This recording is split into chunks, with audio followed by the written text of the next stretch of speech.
But Will, I want Very to telling. ask you about Cuba here, Sure, where sure. it. How is this the case where we have President Biden now, who again was supposed to be like the third term of Obama, and he's looking like the second term of Donald Trump on another issue? Yeah, yeah. So we have I don't have a whole lot on this, but I do want to mention we did slap in the last couple of weeks two more layers of sanctions on Cuba. This time on a handful of officials in both the Interior Ministry and their military. And I know a few weeks ago we did talk about when they sanctioned Cuba's national police force, and then prior to that they also sanctioned the defense minister. And at the time, Biden did say that there would be more in the future. So I guess he is now making good on that. And all these sanctions are related to this big round of protests that broke out there last month. We talked about that quite a bit, as well as a lot of the very bad media coverage of that. And the sanctions are in response to the government's sort of crackdown on those protests. And as far as I understand, there has been some of that, like people being disappeared and some like arbitrary arrests being made in relation to those protests. But of course, these penalties, the U.S. sanctions, mean almost nothing. Like Cuba is right now already under pretty much full blockade. So these are fairly symbolic actions. But I do think this is a nice example of Horton's law. It's Scott Horton's thing where he says that you can always take politicians' worst promises to the bank. Because as you sort of hinted at, Biden had promised to be sort of the return to the Obama era policy that had eased the embargo and the blockade. However, now he's also promised to impose more sanctions. And which promise do you think he made good on?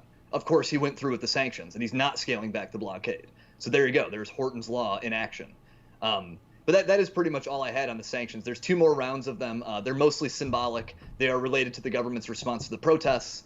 And it does seem the administration is ramping up sort of a pressure campaign. I don't know if you'd call it a maximum pressure campaign, but maybe like a medium pressure or something. It's totally unclear what they hope to accomplish with any of this.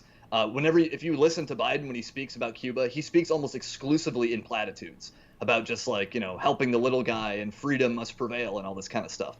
I don't see much substance to the policy or what they hope to accomplish.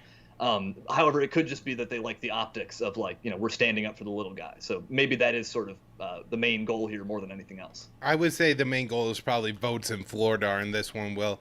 As you Yeah, say, it's exactly. probably not going to have any big impact on the Cuban people versus all the other U.S. economic warfare we already have going on against that country. But it is telling that this would be an opportunity for the U.S. to move towards detente with Cuba, to open up trade.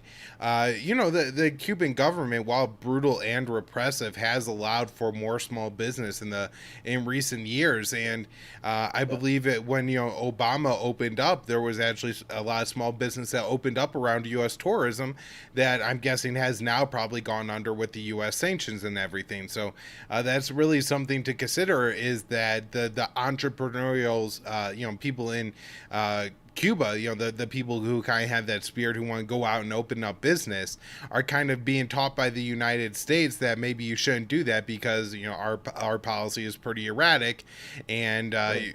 since Cuba's a small island off the coast of Florida and the U.S. is the world empire, we have a lot of control over what happens in that country.